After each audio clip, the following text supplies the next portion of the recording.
Rebonjour. On va faire cet exercice-là qui consiste à trouver la valeur de la charge Z afin que la charge Z absorbe une puissance active ou une puissance moyenne maximale en provenance de la source Vs ici. D'accord? C'est un exemple d'application de la puissance maxi. On a trouvé une formule de la puissance maxi lors de la séance précédente. On a trouvé Pmax en alternative sinusoïdale qui est égal à Vs au carré sur 8 fois R ligne, RS. D'accord? On a l'occasion de... Maintenant, c'est l'occasion de vérifier tout ça. Là, j'ai pris une source de 12 volts cosinus 1T. Il faut enlever cette charge déjà et trouver là le circuit équivalent de terminant aux bornes de 3, 0. Ici c'est la même chose, 3, 0. On enlève la charge et on étudie cette partie gauche en amont de 0, 3, 3, 0. D'accord? Il faut trouver RTH entre ça et ça, RTH. D'accord? RTH, mais aussi VTH, circuit équivalent de terminant. RTH, la résistance équivalente aux bornes 3, 0, puis après la tension équivalente de terminant aux bornes 3, 0. D'accord? Tout ce qui concerne toutes les méthodes de calcul pour déduire le circuit équivalent de terminant s'applique en courant continu, mais aussi en courant en alternatif. D'accord? C'est le même principe. Donc maintenant, comme il n'y a pas assez de place, comment faire? Bon, je vais redessiner quand même. Je vais détailler, sinon c'est pas bon d'aller à la va-vite, hein, c'est pas la peine. Hein. Faut aller doucement détailler, on est là pour apprendre. Bon, pour trouver RTH et VTH, on enlève ça. Puis, comme il s'agit d'une source de tension indépendante, on peut la désactiver, c'est-à-dire la rendre inactive, c'est-à-dire faire de sorte qu'aux bornes de cette source de tension, il n'y a plus de différence de potentiel. D'accord? Une source de tension devient inactive, cela implique que tout ça là, tous ces points-là sont au même potentiel, c'est-à-dire il n'y a pas de différence de potentiel entre ça, tous ces points jusqu'en bas. Cela signifie qu'on va court-circuiter la source de tension. Comme si on met un fil conducteur d'ici à là, ou d'ici à là. D'accord? On court-circuite. Donc à ce moment-là, une fois court-circuité, tous ces points, y compris ici, là, tous ces points-là, au même potentiel. Donc on peut enlever ça en remplaçant par un simple fil conducteur. D'accord? Et ça veut dire on désactive la source de tension indépendante. Puisqu'on cherche, ce qu'on cherche, c'est la résistance équivalente de terminant. On ne cherche pas la tension pour l'instant. D'accord? C'est pour ça qu'on cherche seulement la résistance équivalente de terminant. C'est pour ça qu'on enlève les tensions. Voilà le principe. Alors ici, c'est une source de courant. Si c'est une source de courant indépendante, on peut l'enlever. On peut interrompre le conducteur pour l'enlever. Pour désactiver une source de courant, on la désactive en coupant ici. C'est-à-dire comme si on enlève. Il n'y a plus de courant qui passe ici. Mais en l'occurrence, c'est une source de tension dépendante. D'accord? Même si on enlève, on ne peut pas enlever. Puisque cette source dépend de la tension aux bornes de la bobine. D'accord? On ne peut pas l'enlever. On ne peut pas désactiver une source de tension ou de courant. Là. On ne peut pas les désactiver. C'est la raison pour laquelle on va injecter un courant dedans via une source de tension ou de courant, peu importe, une source de tension, disons, d'unité. 1 volt, par exemple, pour simplifier les choses. Donc, on y va. Je vais dessiner un schéma en désactivant ça et en laissant ça tel quel et en ajoutant une source de tension unité. Voilà, je remets le schéma, on court-circuite ça, on enlève la charge, la source, on court-circuite. Tous ces points-là sont au même potentiel, d'accord? 0. D'accord? Et L, je remets X, c'est pour le condo. La source, on ne peut pas la désactiver parce que c'est une source de courant dépendante. On remet. Donc, IS, c'est 2V20. 20, c'est ici. V20, là, c'est 3. D'accord? 3, ça, c'est 0. V20, c'est là. D'accord? On remet V20. Voilà. Et on ajoute à la 3,0, on ajoute une source de tension unité. V est égal à 1. Voilà. On va V externe. V externe est égal à 1. Comme ça, pour bien distinguer le truc. Parce que V, ça ne veut rien dire. V externe. Ce qu'on ajoute, 1. Donc ici, ça débite un courant et externe. D'accord? C'est inconnu. Quoi d'autre?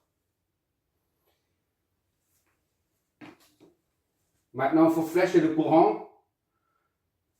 Nous, la première étape, on calcule le RTH là, au bout de ça. Là. RTH, ici, là. D'accord? On rappelle, RTH, VETH est égal à RTH fois I externe. D'accord? On va en déduire RTH est égal à V externe sur I externe. C'est ça notre but. Pourquoi on ajoute une source de tension unité externe? C'est pour injecter un courant dedans. D'accord? Et on a déduit le courant I là, sachant que le V externe, c'est connu. Une fois ça sera calculé, et ben on déduit RTH. Voilà. L'objectif, c'est pour ça que l'objectif est ça. C'est de trouver I. D'accord? Si tu as du mal à suivre, tu regardes les vidéos concernant les. Il y en a 5, à peu près 5 ou 6, concernant le calcul de résistance équivalente terminale. Et quoi? Maintenant, il faut flécher le courant. Ça, c'est IS qui monte. Ok, d'accord? IC, on appelle I1, I2, I3. Ça, c'est I1. I2, I2, I3 en bas. D'accord? I2 ici. I3 là. Voilà, maintenant il faut flécher le courant maintenant. Les tensions, je veux dire. V21, c'est là. Récepteur, V21. V21. Et V20, on l'a. V32. Ici, 3 de V32 là. V32.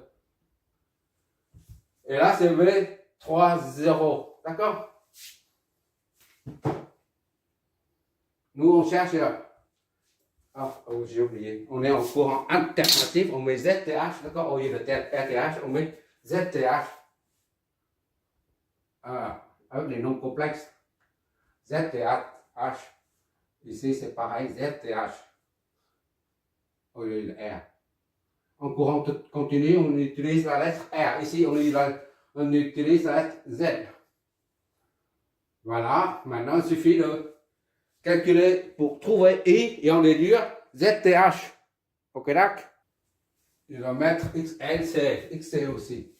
XL et XC. Puisque oméga est à 1, XL est égal à J oméga L. G oméga fois 1 fois L. Donc, c'est égal à J. D'accord? XC est égal à moins J sur oméga C est égal à moins J sur 1 fois 1. Ça fait moins J. D'accord? On met ça ici. XC moins J. Ok? On met tout en au domaine fréquentiel. XL est égal à G. R, c'est bon. Voilà. La phase de préparation à l'analyse est terminée. Maintenant, on peut analyser pour trouver I externe.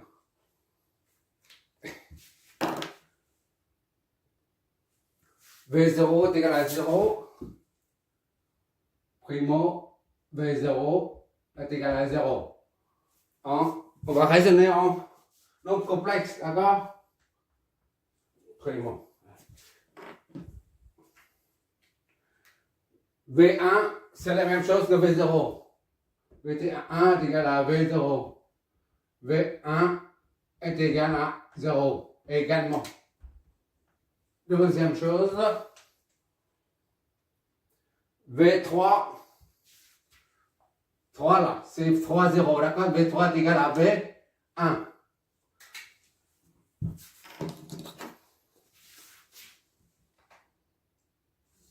V externe. Externe, voilà. D'accord? C'est égal à V 3, 0. 3, 0. Ok, d'accord? Bon. Donc, V 3, 0.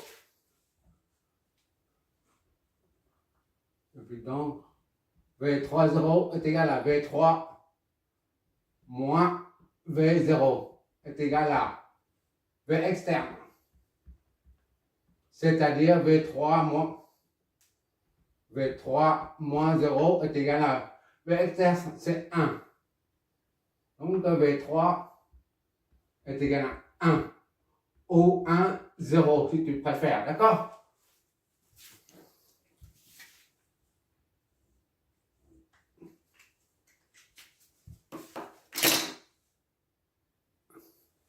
Qu'est-ce qu'il faut encore? On prend V21, d'accord?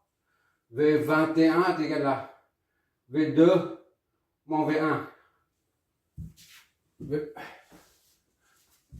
Ça soit propre là. 3 moins V0. Voilà. Est égal à 1. Voilà. Putain.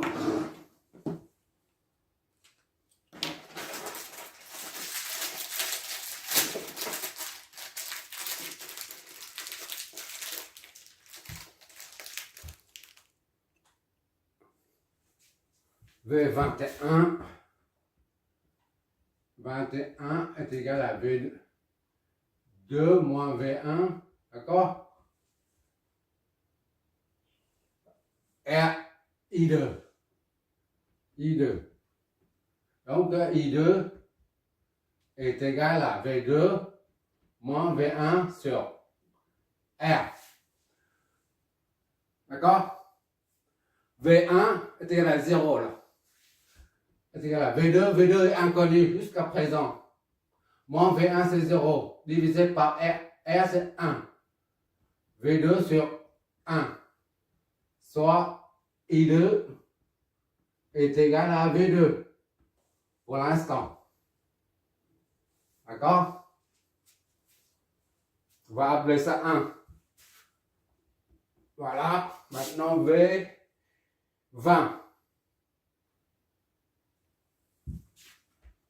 V20 est égal à V2 moins V0 est égal à XL. D'accord?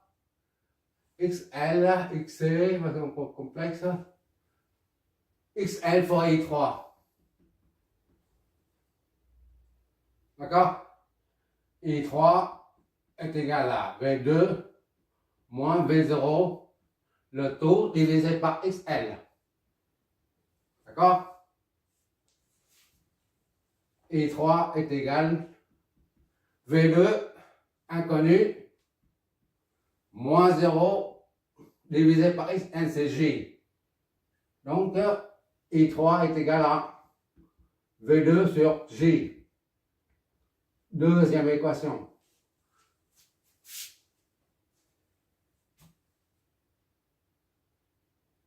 Ou alors, puisque J se trouve en dessous là, on fait de sorte qu'il n'y a plus de J en dessous. Ça fait moins JV2. D'accord? C'est-à-dire tu multiplies par I en bas et I en haut. I3 est égal à 1.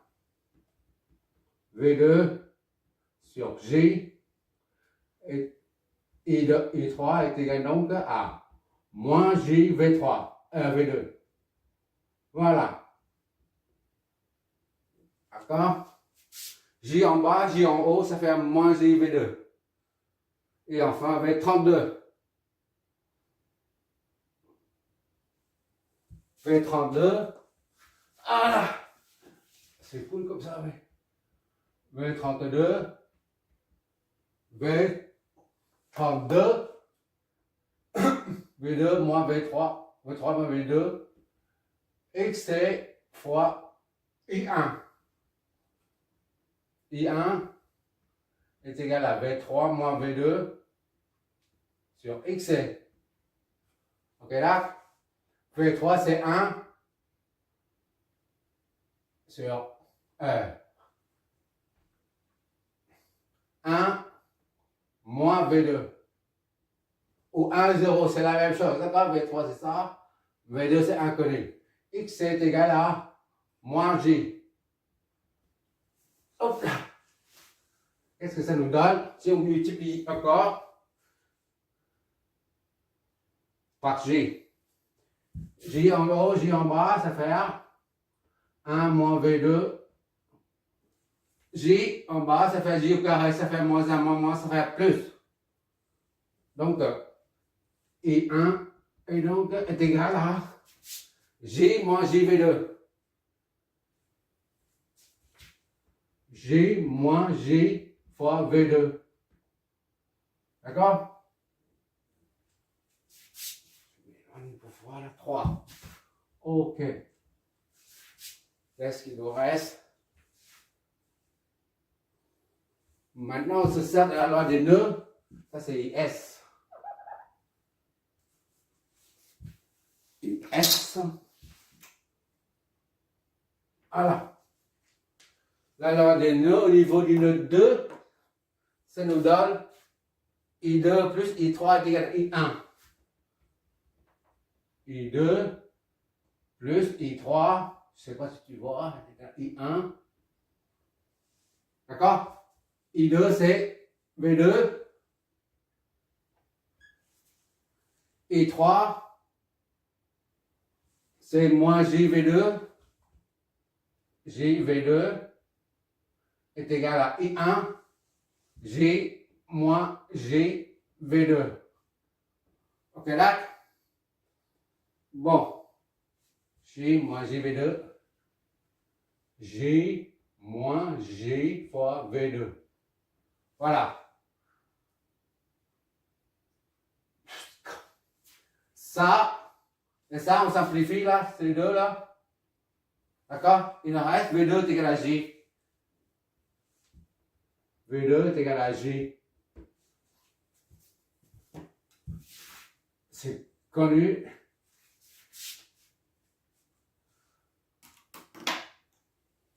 V20 est égal à J aussi.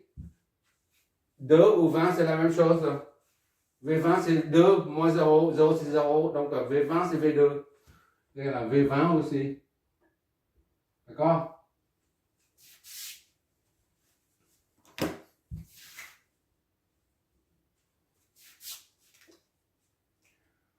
Maintenant, 3.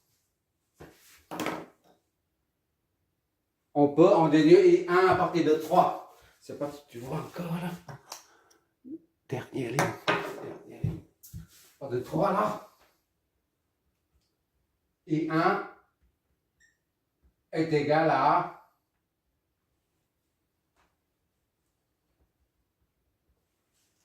J moins J fois V2. V2 c'est J. Ok, d'accord? Ça fait J, J ou J, J carré, moins 1. D'accord? Ça, moins 1. Ça fait 1 plus J. Donc, I1 est égal à 1 plus J.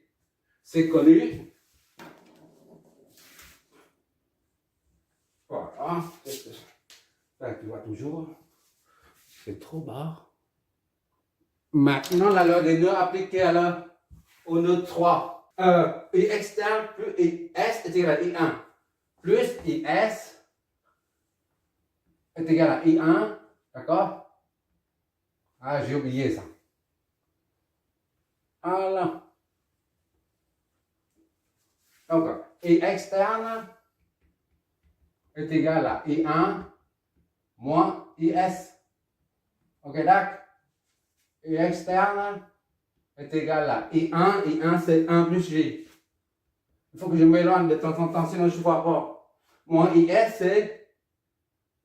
c'est combien? 2 fois V20. Moins 2 fois V20, c'est J. Ça fait I externe 1 plus J moins 2J. Soit I externe est égal à 1 moins J. Moins J. D'accord? Ok. 1 moins J.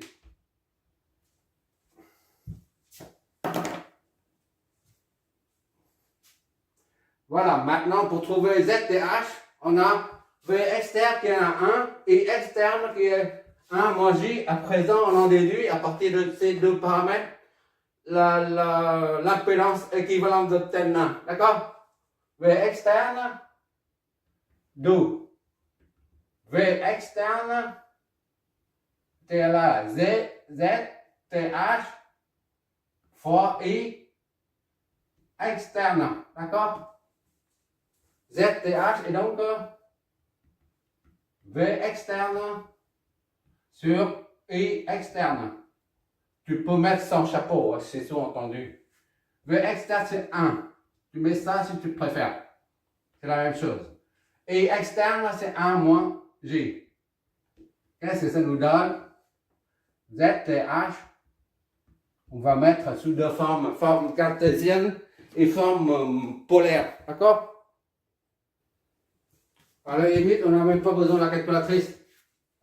On met ça. D'accord? On met ça. 1 sur. Alors, comme ça, on ne se sert pas de la calculatrice. On met 1 seulement.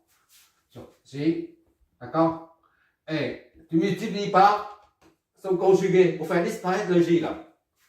1 fois comme son conjugué, c'est 1 plus J.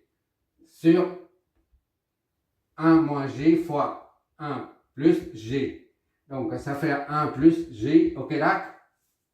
Ça est égal à 1 au carré plus 1 au carré. Ça fait 1 plus J sur 2.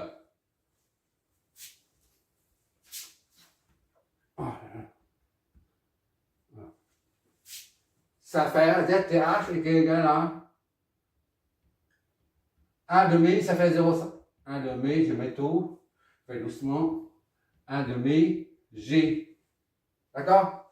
Soit ZTH et donc est égal à 0,5 plus 0,5 J. Voilà. On n'a pas besoin de la calculatrice. Voilà. Ça, c'est la partie réelle, c'est la partie imaginaire. Donc, ce qui est équivalent maintenant est plutôt inductif parce que c'est plus 0,5, c'est pas moins. Moins, ça sera, si c'est moins 0,5, ce sera capacitive. Mais là, c'est inductive. D'accord? Éventuellement, on va convertir ça en une phase. Voilà.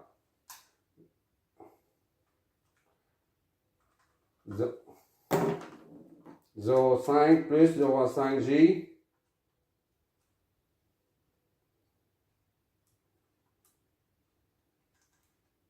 On n'a pas besoin, mais on fait quand même pour voir. 0,5 plus 0,5 J. J. Tu regardes par toi-même. D'accord?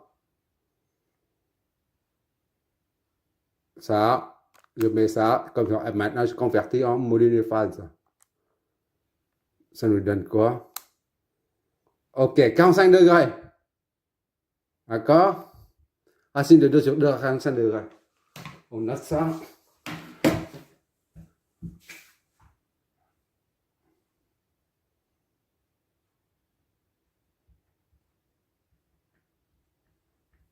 Degrés. Voilà.